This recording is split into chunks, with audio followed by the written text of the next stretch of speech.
Dimensional analysis arises naturally and easily from the arithmetic of common fractions. In this lesson, we will review the arithmetic of common fractions for its own sake, but also to shed light on dimensional analysis. Let's begin with the concept of the common fraction.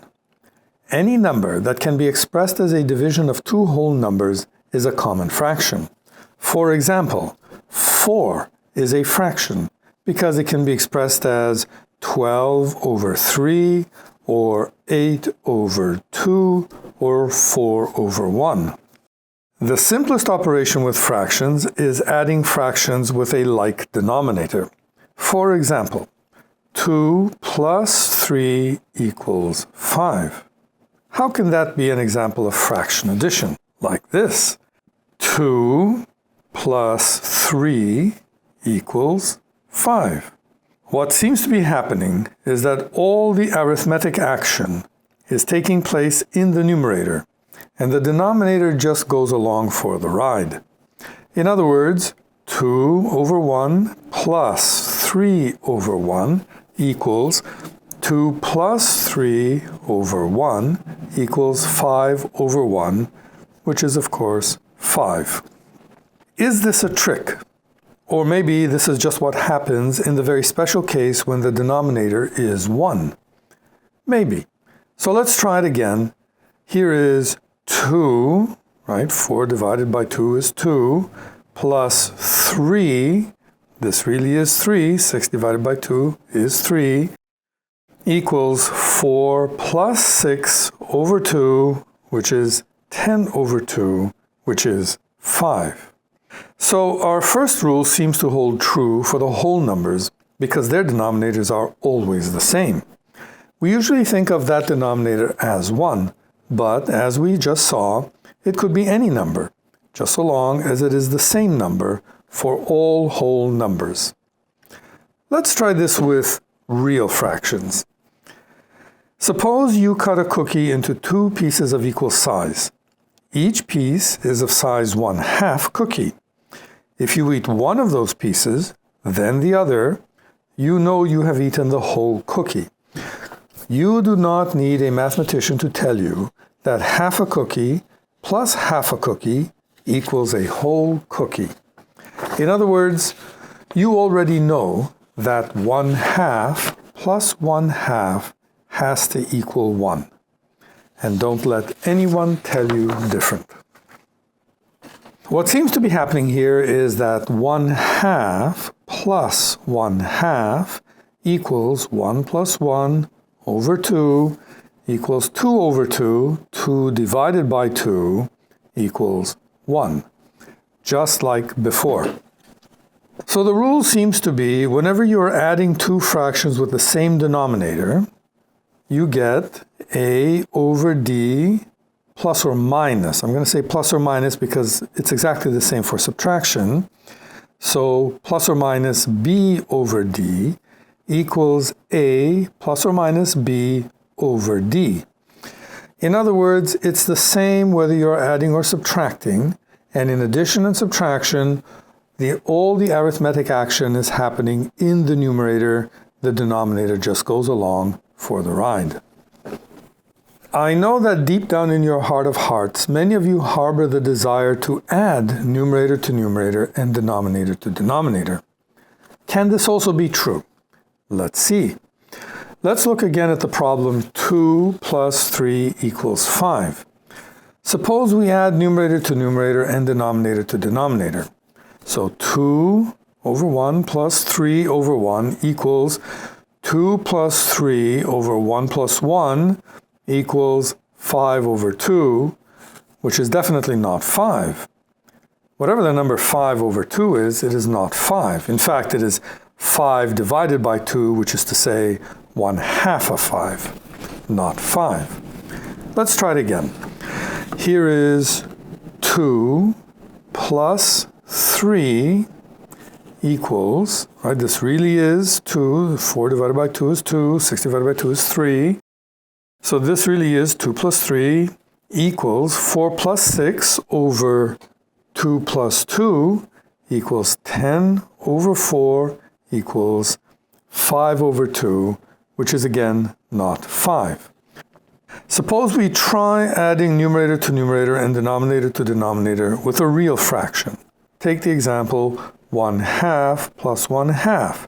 So if we're doing numerator to numerator and denominator to denominator, we get 1 plus 1 over 2 plus 2 equals 2 over 4, which we all know is the same as 1/2.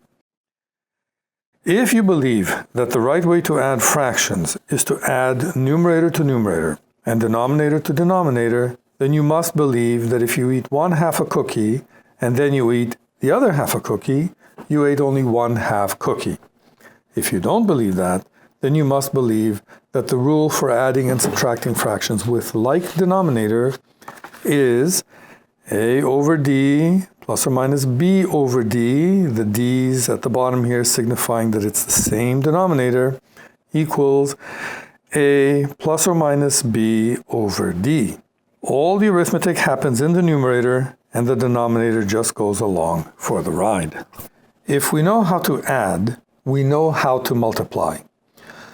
We know that 3 times 5 means 5 plus 5 plus 5 equals 15. So if 3 times 1/3 means anything, it has to mean 1/3 plus 1/3 plus 1/3, which we know how to do. This equals 1 plus 1 plus 1 over 3, which is 3 over 3, which is 1. In other words, this looks like we just did the following. 3 times 1/3 equals 3 times 1 over 1 times 3 equals 3 over 3 equals 1. It looks like we just multiplied numerator against numerator and denominator against denominator. So, that is what seems to happen when we multiply a whole number times a fraction. What happens when we multiply a fraction times a whole number? To figure this out, let's look at a pattern. We're going to multiply against 12. So the question is, what does it mean to have 3 12s? 3 times 12. So we know that's 36. And what does it mean to have 12 2 times? Well, that's 2 times 12 equals 24. And how do you have 12 one time? Well, that's 12. How about, what does it mean to have 12 1/3 times? Well, that's 12 divided by 3 equals 4. Right, in other words, you see the pattern. The same factor 12 going down the line here, but the other factor, 3, 2, 1 1/3, gets smaller every time. And the product, 36, 24, 12, that's also getting smaller, and we expect 1/3 times 12 to be smaller, and in fact 4. In other words, it appears as if 1/3 times 12 equals 1 times 12 over 3 times 1 equals 12 over 3, 12 divided by 3 equals 4. Again, it looks like when multiplying fractions, we multiply numerator against numerator and denominator against denominator.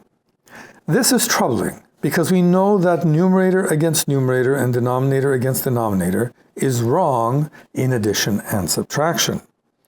So before we jump to a conclusion, let's try this one more time. Consider the problem 2 times 3 equals 6. Here we have it. 4 over 2, 4 divided by 2 really is 2, times 9 over 3, well, 9 divided by 3 really is 3. So this is really 2 times 3 equals, now we're going to do it, the way we think it's supposed to go. 4 times 9 over 2 times 3 equals 36 over 6. 36 divided by 6 equals 6. This seems to settle the question. When multiplying fractions, it is numerator times numerator and denominator times denominator. Two observations come immediately to mind. First, quite unlike addition and subtraction, multiplication is completely indifferent to like and unlike denominators. Second, We can see one of the million billion reasons so many people find mathematics confusing and frustrating. For addition and subtraction, we absolutely forbid adding numerator to numerator and denominator to denominator. But for multiplication, we insist on numerator against numerator and denominator against denominator. It can't be helped, and it is no use avoiding the fact. We must accept and embrace the evident fact that exactly what is forbidden in one instance we insist upon in the other. At this moment, we still don't know how to solve a problem like this, 1/2 plus 1/3. That is, we do not know how to add fractions with unlike denominators. It turns out that multiplication by 1 is the key. We must recall two facts about the number 1. First, 1 is the multiplicative identity, meaning 1 times 0 equals 0, 1 times 1 equals 1, 1 times 2 equals 2, 1 times -8 equals -8, and so on. In general, for any number n, 1 times n equals n. The second fact to know about 1 is that any number except 0 divided by itself is equal to 1. For example, 1 divided by 1 is equal to 2 divided by 2 is equal to 3 divided by 3, and so on, for any number divided by itself is equal to 1. Keep in mind only that 0 divided by 0 is not a number. Consider the following example. 3 times 1 equals 3. Well, that was pretty easy, but let's try that again. 3 times 1, right? You recognize 2 over 2, that's really just the number 1. But now we're going to do the multiplication mechanically. That's equal to 3 times 2 over 1 times 2 equals 6 over 2 equals 3. So you can see that 6 over 2 and 3 are really the same thing. They differ only in multiplication by 1. Let's try that again. So 1/2 times 1 equals 1/2.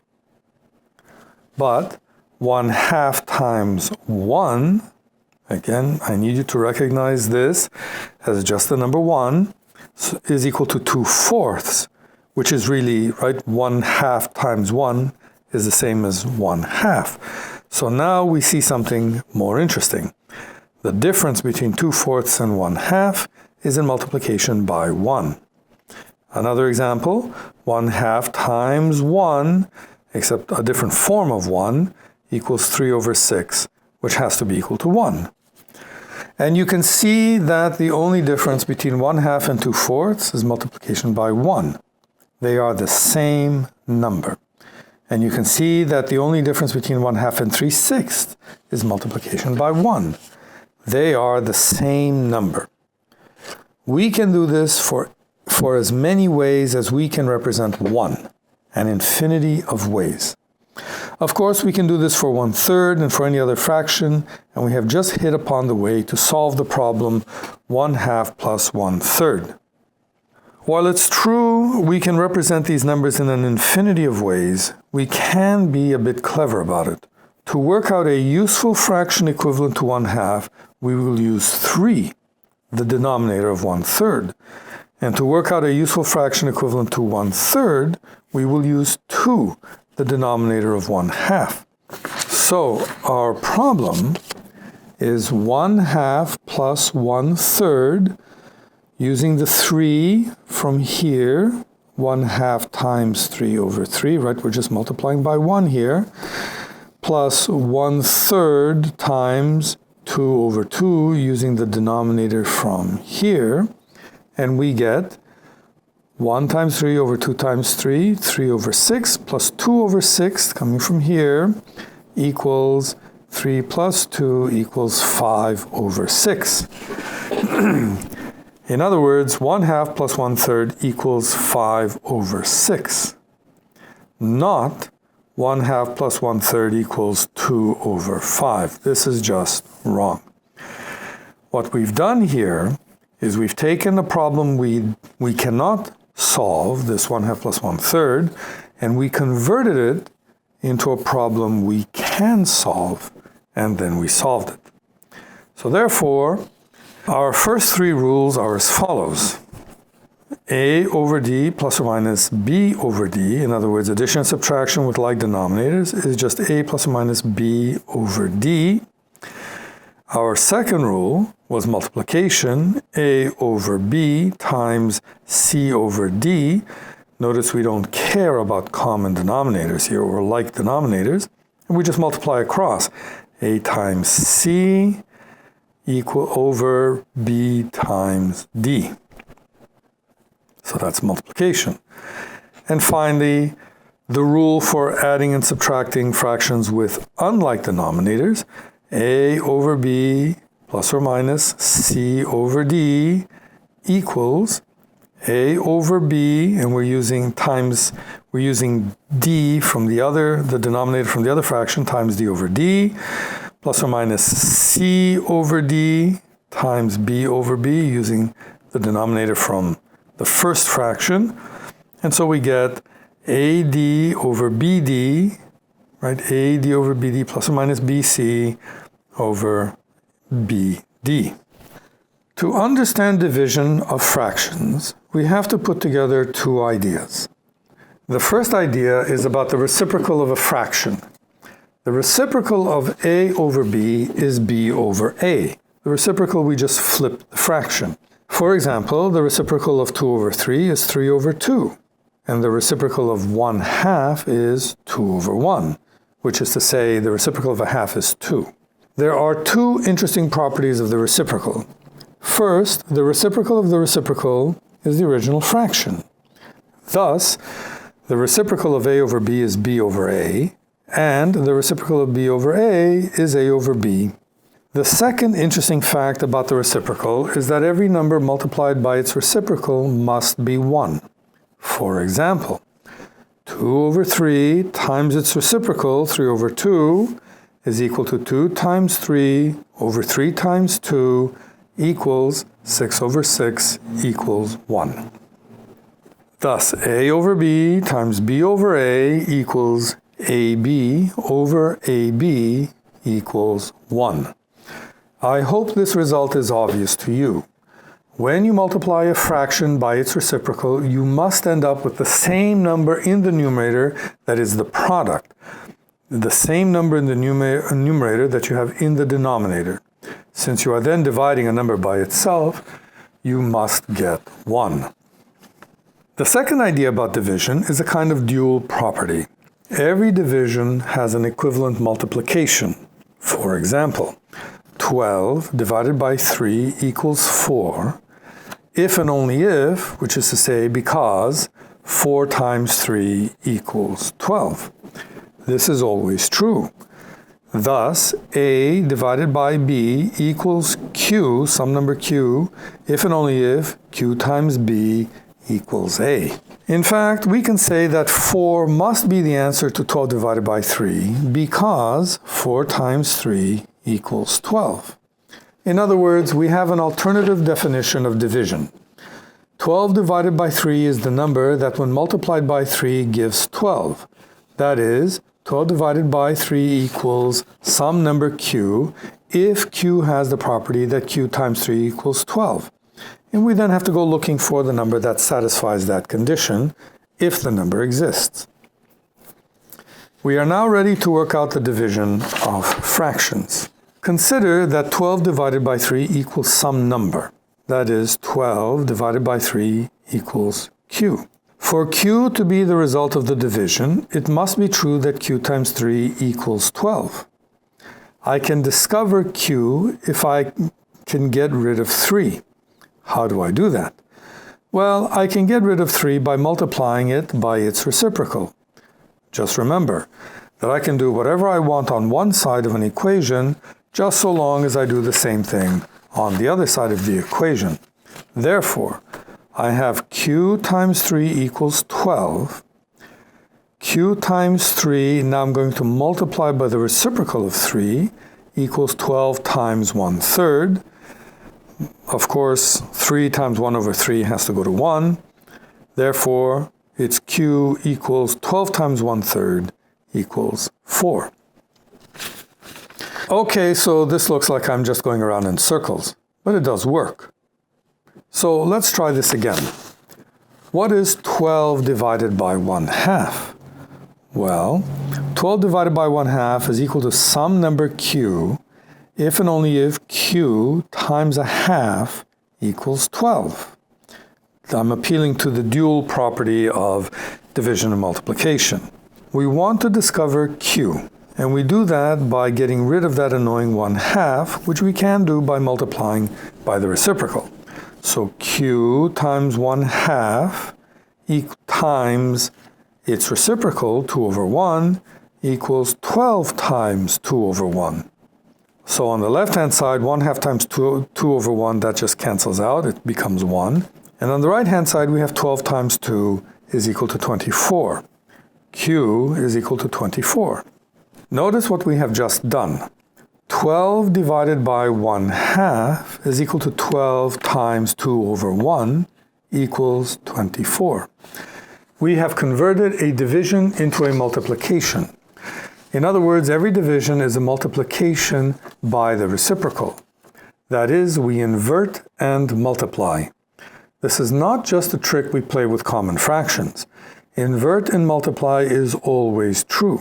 For example, 12 divided by 2 equals 12 times 1/2 equals 6. In general, for any number m, m could be a fraction itself, and for any fraction a over b, m divided by a over b equals m times b over a. In other words, invert and multiply. One important mistake that students sometimes make is to invert the wrong number. Because in English, we state the rule as invert and multiply, some students think you must invert the first number instead of the second. That is, they invert the dividend instead of the divisor. Consider again the example 12 divided by 2. Suppose we invert the 12 instead of the 2. Then 12 divided by 2 is equal to 1 over 12 times 2 equals 2 over 12 equals 1/6. So which is it? Is 12 divided by 2 equal to 6, or is 12 divided by 2 equal to 1/6? I hope we all agree that 12 divided by 2 is 6. This shows that if in the division you invert the first number, the dividend, instead of the second number, the divisor, you actually end up with the reciprocal of the right answer. So the rule for division is a over b divided by c over d equals a over b times d over c. You invert the second number, the divisor, then multiply.